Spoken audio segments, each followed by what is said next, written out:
Hey, what's up guys? The Lone Top 10s here in the making of a awesome video just for you. The world is full with liars and con artists. Some go above and beyond by devoting their lives to run in a quote-unquote long con. If it means they will make a huge profit, others take these cons to the next level by taking advantage of people who truly cannot defend themselves. The dead. So anyway, here are the top 10 liars who try to profit from the dead. And they all didn't really. They all failed. That's all I could say. Alright, number 10. We first start off with Emily Grant Hutchins. Now, when new writers get too many rejections from publishers, it could seem like they'll never get a book deal. As crazy as it sounds, multiple people in the early 1900s claimed that they communicated with famous dead authors via the Ouija boards. One of these liars was Emily Grant Hutchins. In 1917, she wrote a book called Jap Heron, a novel written from the Ouija board. She claimed that the ghost of famous author Mark Twain was speaking to her and had asked her to dictate a new novel from beyond the grave. For anyone who is curious, the entire novel is available on Google Books. However, Twain's quote-unquote ghost seems to have lost its touch in the afterlife. The New York Times gave the book scathing reviews. They also joked that Twain's ghost should appear in court via the Ouija board to defend himself. The owners of Mark Twain's intellectual property rights sued Emily's publisher, who had tried to stop printing and sell new copies of the novel. Although the book was not considered to be a huge success at the time, Emily still got her book reviewed in the New York Times, and she was able to make money from the controversy that surrounded the book. So, pretty nice. Number 9, Bryan Adams. No, I am not talking about the famous singer Bryan Adams. I'm talking about a 56-year-old unemployed man living with his elderly mother, Janelle, and his son in Green Cove Springs, Florida. That's the Bryan Adams I'm talking about. They're all living on Janelle's social security checks and her pension each month. In 2014, Bryan discovered that his mother had died from natural causes. If they reported Janelle's death, it would mean that Bryan and his son had no money to live on. He convinced his son to help him carry Janelle's corpse to the backyard, dig a deep hole, and bury her body. Every month, the money continued to come in. Bryan deposited the checks into Janelle's account and then transferred all the money into his name. This went on for quite a while. He collected a total of a whopping $35,345. One day, Bryan's daughter, Britannia, confronted her father on his ability to continue to have money even without a job. He shared the secret of the stolen checks. Britannia did not waste any time calling the police to report her father because he had a past criminal record. He faces up to 12 months in prison. Number 8. Thomas Patrick Morris. In the late 1800s to early 1900s, the Wendalls were the wealthiest landlords in all of New York City. They made so much money from their Manhattan properties that they became multimillionaires. However, the family was very frugal. They barely left the house and had few friends, like very few friends. As a result, none of the Wendalls got married or had any children. Ella was the last Wendell left alive. She only spent time with her poodle Toby and her servants. When Ella died in 1931, her inheritance was a staggering fortune of $100 million. After inflation, that would mean like about $1.6 billion today. Ella wrote in her will that the fortune should be divided among charities. Some money was also given to the servants to take care of her dog. When her death was reported in the newspapers, over 2,300 people claimed to be related to her in some way. One man named Thomas Patrick Morris traveled from Scotland to go to court to prove that he was related to Ella. He proved a forged marriage certificate, claiming that he was the son of Ella's brother John Wendell. Morris also wrote an elaborate letter, supposedly written by John Wendell, which claimed that Wendell had secretly eloped with Thomas's mother in Scotland. On top of everything else, Thomas looked almost exactly like John Wendell, and it would have not been so difficult to imagine them as father and son. If he truly was a Wendell, Thomas would have become a very rich man. However, the lawyer defended Ella's estate did some research in Scotland. He found the request for the forged marriage certificate very obviously written in Thomas's handwriting. The lawyer also found records from the family business proving that John Wendell was in New York City during the time that he was supposedly falling in love and getting married in Scotland. Once all Morris's lies were uncovered, he was arrested for fraud. That's nice. Guess what? I hate the dude. Alright, number 7, Carrie Cody. Now, from 1988 to 1994, Carol Cody had a licensed elder care facility in her home in Cotton Grove, Oregon. When social services heard that her patients were dying quickly, they suspected that the patients might be neglected. Social services paid her a visit. They found that the entire house was so dirty that it was very unfit for elder care. She also had a pet monkey, which made the place even more unsanitary. Carol's caretaker license was revoked. So, the Social Security employees may not have realized it then, but Carrie had been stealing money from every patient who entered her home. Once she was out of a job, Carol started volunteering in nursing homes. She just seduced an elderly disabled man known as MB into marrying her. The Social Security income from her new husband was not enough to stop Carol's greed, so she brought in a new patient to live with her. John H. Arnold was an orphan who had never married or had any children.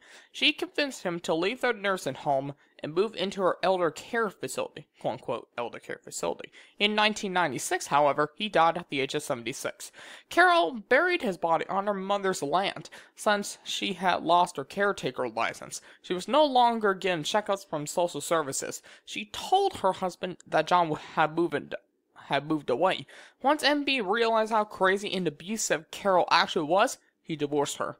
Carol continued to secretly collect John's Social Security checks for the next 16 years. She had also had access to his bank account, which contained his retirement savings and investments. She stole more than $200,000 in all. She was finally caught in 2013 and had been sentenced to 4 years in federal prison. Number 6. Anna Anderson. Yes, we all know, the famous imposter to Anastasia. However, that's not what I'm talking about. So, in 1920, a beautiful young woman tried to throw herself off of a bridge in Berlin, Germany. A police officer saved her life and brought her to a mental hospital. She barely spoke, and when she did, it was all with a Russian accent. The doctors called her Miss Unknown. She had scars all over her body from some sort of abuse or trauma, and refused to tell anyone her name. In 1922, a Russian patient arrived at the hospital. As soon as she saw Miss Unknown, the new patient told the doctors that she thought that Miss Unknown was one of the daughters of the royal Romanov family. The entire family had been assassinated during the Bolshevik Revolution in 1918, but many had hoped that some of the children had managed to escape the country. Miss Unknown looked almost identical to Anastasia, and they were the same age. Since Miss Unknown struggled to remember her true identity, she never denied the claim. Once the news spread in the press, many people began to speculate that this woman could be, in fact, Anastasia. Friends and family members, who Anastasia personally met Miss Unknown, asking her questions that only a Romanov would know the answers to. Roughly half of them believed that she was really Anastasia, and half of them believed that she was an imposter after fame and fortune. Okay, guys. So, this is definitely starting to get to very similar to Anastasia now, so. Sorry about whatever I just said at the beginning of this part. So, anyway. The Romanov relatives, ultimately decided that she did not deserve to receive any inheritance. However, many friends of the royal family actually believed her and felt extremely sorry for the disowned quote-unquote princess. A woman named Annie Bear, Jennings, took Anastasia, and what I mean by that quote-unquote Anastasia, under her wing, and paying for her to move to the United States and change her name to Anna Anderson. So, Jennings, allowed Anna to live in her luxurious Manhattan apartment. Aristocrats sent her money and paid for everything she needed. At other times in her life, she got to live in the castle of a Romanov relative, as well as mansions belonging to her supporters. In the late 20th century, investigators were able to compare DNA evidence to Anna Anderson, and discover that she was actually a Polish factory worker. She had suffered from head trauma after a grenade explosion, which is also where her scars came from. Since she was so confused about her identity, it is possible that Anna may have been convinced that she was actually Anastasia, but ultimately it was all a lie. And good news, she died in 1984. Number 5. Marcia Henderson. A young woman by the name of Marcia Henderson was in her 20s when she married 76-year-old Newton Davies in London, England. He was retired and volunteered as a school crossing guard. Beside his life savings and pension, he owned a house in London where real estate property values have skyrocketed in recent years. If the term quote-unquote gold digger doesn't automatically come to your mind, maybe it should. When Newton died at around the age of 85 in 2013, he left behind a whopping £600,000 inheritance. Marcia was shocked to learn that Newton had written in his last will and testament that she would only give out 25,000 of those pounds. The rest of the money and the deed to his home were left to Newton's daughter, Pauline.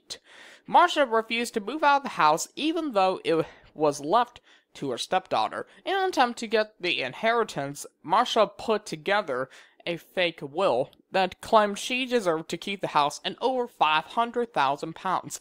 It was a ridiculously bad forgery that contained spelling errors and even referred to Mr. Newton as a woman at one point. To top it off, Marcia claimed that no one had discovered the quote-unquote newest will until that point because she had found it hidden inside an attic crawl space in an empty Doritos bag. Well, when the case was brought to court, the judge named Marcia out on how obvious and ridiculous her lies were. He ordered Marcia to pay Pauline £42,000 in unpaid rent because Marcia had refused to vacate the home after Newton's death. Look, that's going to go awful. Number 4. Renew Bowman. In the United States, people can bring foster children into their homes and receive a monthly check for their expenses. In Maryland, foster parents can receive nearly $800 a month for each child. A woman by the name of Renee Bowman agreed to foster 3 girls, 2 of whom were sisters, who had escaped an abusive family situation. For that, Bowman was receiving about $2,400 a month from the government, which covered the rent on her house and her personal expenses. In 2009, one of the girls was 7 years old. She jumped out a window in Bowman's home and ran to a neighbor for help. It turns out that Bowman had been abusing and storming the girl, but the entire truth was even more horrific. That little girl's sister and the 3rd foster girl were dead. Their bodies had been kept in the freezer, which Bowman had taken with her when she moved 3 times. She had killed them, but kept the 3rd girl alive in case anyone wondered where the kids had gone. So, number 3. Albert Houghton Pratt. In 1918, Albert Houghton Pratt wrote a book called My Tussle with the Devil and Other Stories by O. Henry's Ghost. On the first page, Pratt's introduction addresses the quote-unquote skeptics he knows will be reading the book. He claims that if the story doesn't seem like it is written in the same style as the famous O. Henry, that's because his writing style was matured in the afterlife. Pratt was another writer who claimed to communicate with the dead author via a Ouija board. He even stopped some of the stories to interject some of their apparent dialogue with one another. There's very little record to how the public reacted to this ghost novel, but there is a record of a few of Pratt's other publications, including a book on mysticism. In 1922, the New York Times announced that Pratt had been evicted from his home in New Jersey because he was in arrears on his mortgage. So he must have not have profited from O. Henry's Ghost very much after all. Liar. Number 2. Afra Niseb and Adil Kasem. In 2017, now this is just recently, a 48-year-old woman by the name of Arafa Niseb, well, she was arrested, when she was supposed to be dead. So, she had set up a scam with her 18-year-old son, Adil Kasem. They took a out a large life insurance policy on Arafa. The family had been living in the United Kingdom, but was originally from Tanzania. So, when they traveled back home, Adil reported that Afar had died on the island of Zanzibar. The plan worked. They received $136,000, even though she was pretty much alive. Although at first Adil returned to the United Kingdom alone, telling everyone about his mother's death. They were only caught when Afra tried to return too. Her passport showed that she was supposed to be dead, so she was arrested by airport security. If Afra had just stayed on the beautiful island of Zanzibar for the rest of her life, they would have gone away with it, and she could have lived a life of luxury there. Alright, we finally go on to number 1, guys, with the Manchester frauds. So, GoFundMe is a website designed to raise money for people in need, right? Although anyone could create a page for any reason, money is usually raised for people who cannot afford medical treatments, or for charitable organizations, or for just supporting my awesome fidget spinner. Like that. So, in May 2017, the world was shook by a terrorist attack outside an Ariana Grande concert in Manchester, England, that killed like 22 people. Unfortunately, con artists have absolutely no shame and found a way to profit from this tragedy. Soon after the bombings, multiple GoFundMe pages were created to supposedly collect money for the families of the Manchester bombing victims. However, many people only create those accounts to pocket the money for themselves. In contrast to crowdfunding sites like Kickstarter, GoFundMe allows account holders to withdraw donation money at any time. So, in fact, the number of people who created fake GoFundMe pages associated with the Manchester bombings is so high that the staff at the website is working non-stop to remove and suspend the fraudulent accounts. So, alright guys, that is pretty much about it for today's awesome top 10. If you have any more liars who try to profit from the dead, just let me know in the comments down below. Or if you have any other top 10 idea I could go do. Alright, so that is it guys. Don't forget to make sure that you subscribe to my channel, like this video, and see you guys next time. Take care.